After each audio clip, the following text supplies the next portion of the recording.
حضور نہیں فرمایا اسی دن کے لیے مارا تھا کہ ایک دن تو حکمران بنے گا۔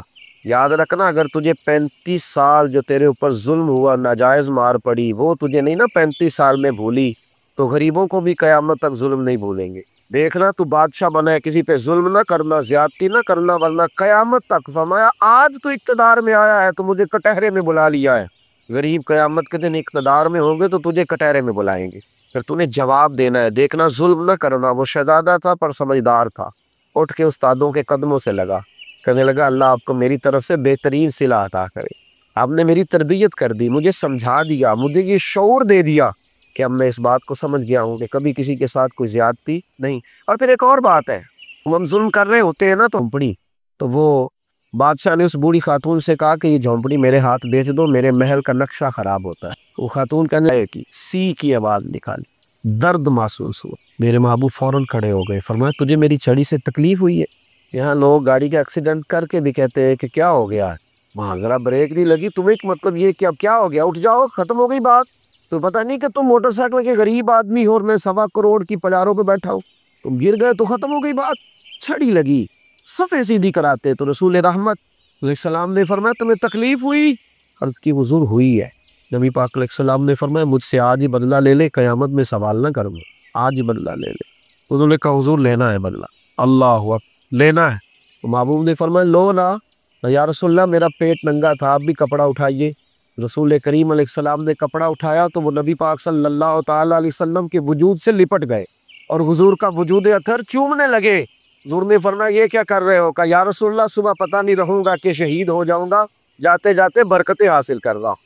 مجھے بتائیے، ماضی قریب کے کسی درویش کا، کسی عالم کا ذکر ہو تو لوگوں کا شوق بڑھ جاتا ہے۔ ان لوگوں کا کیا کہنا جنہوں نے مدینے والے محبوب کو دیکھا تھا، رسول کریم کی صحبت اٹھائی کی، حضور کی بارگاہ میں رہے تھے، تھوڑا سا کہا جائے نا کہ فلاں آدمی دور سے آ رہا ہے، شوق بڑھ جاتا ہے کہ یار پتہ کرے بندہ بڑی دور سے آ رہا ہے۔ آپ غور کریں کہ وہ لوگ کتنے بڑے تھے جو دور دور سے آ کے حضور کی بارگاہ میں شرف صحابیت سے مشرف ہوئے۔ بحث کا دور آیا، گفتگو کا دور آیا، تقریروں کا دور آیا، اور اپنی بات منوانے کے طور پر اور اپنی طرف لوگوں کی توجہ کرنے کے طور پر کوئی انوکھی بات کرنے کا دور آیا۔ ظاہر ہے ایک بات تو سارے کر رہے تھے، اب جس نے آ کے کوئی بالکل انوکھی بات چھیڑی جو پہلے نہیں ہو رہی تھی، ادھر توجہ لوگوں نے حاصل کی۔ اور یہ طریقہ رہا ہمارا کہ ہم نے بھی یہ کہا کہ یہ والی بات تو سارے کر رہے ہیں، یہ بندہ کوئی انوکھی کر رہا ہے، ذرا جاؤ یاد رکھنا اس چیز نے تشکیک پیدا کی، اس نے شک پیدا کیا۔ صحیح بات بتانا، کبھی کسی نے اپنے باپ دادا پہ ڈسکس کیا ہے؟ دادا انتقال کر گئے، نانا انتقال کر گئے، کبھی آپ نے ڈسکس کیا ہو کہ نمازی تھے کہ نہیں، دیانتدار تھے کہ نہیں؟ میری بات پر توجہ ہے آپ دوستوں کی؟ کبھی یہ ڈسکس ہوا ہے کہ وہ کس قدر زیادہ دیانت سے تجارت کرتے تھے اور کوئی ڈسکس کرنے دیتا ہے؟ عام لوگ تھے، عام انسان تھے، ڈسکس تو ہو سکتی ہے نا، گفتگو کی گنجائش تو ہے، لیکن آپ نہیں کرتے، نہیں کرنی بھی چاہیے۔ لیکن ہم اس زمانے میں بستے ہیں اور وہ دور بھی ہم نے دیکھ رہے ہیں کہ جس دور میں صحابہ کو ڈسکس کیا جاتا ہے، اہل بیت کو ڈسکس کیا جاتا ہے، گفتگو کی جاتی ہے، صرف یہ کہ 4 لوگوں کی توجہ اپنی جانب کرنے کے لیے۔ اور ہمارا بھی ذوق ہے کہ بس کوئی انوکھی بات تو کر رہا ہے نا، دوڑ کر کے ادھر ہم لوگ مائل ہو جاتے ہیں۔ یاد رکھے نبی پاک صلی اللہ تعالیٰ علیہ وسلم کی بارگاہ عالی مرتبت میں جو لوگ بیٹھتے تھے، ہم یہ بات روز سنتے ہیں، پر کبھی آپ غور تو کریں، 40 سال حضرت غوث اعظم رضی اللہ تعالیٰ عنہ نے ساری رات عبادت کی، اور یہ ایک تو مجاہدہ ہے وہ رات کو عبادت کا، اور ایک ہے دن کی جد و جہد، سویرے اٹھنا، فقہ کا درس دینا، طلباء کو پڑھانا، پھر اس کے بعد لوگوں کو حدیث پاک کے اسباق پڑھانا، پھر اس کے بعد تفسیر قرآن پر کام کرنا، پھر کتابیں لکھنا، اور پھر رات کو 70 ہزار کے مجمع سے خطاب بھی کرنا۔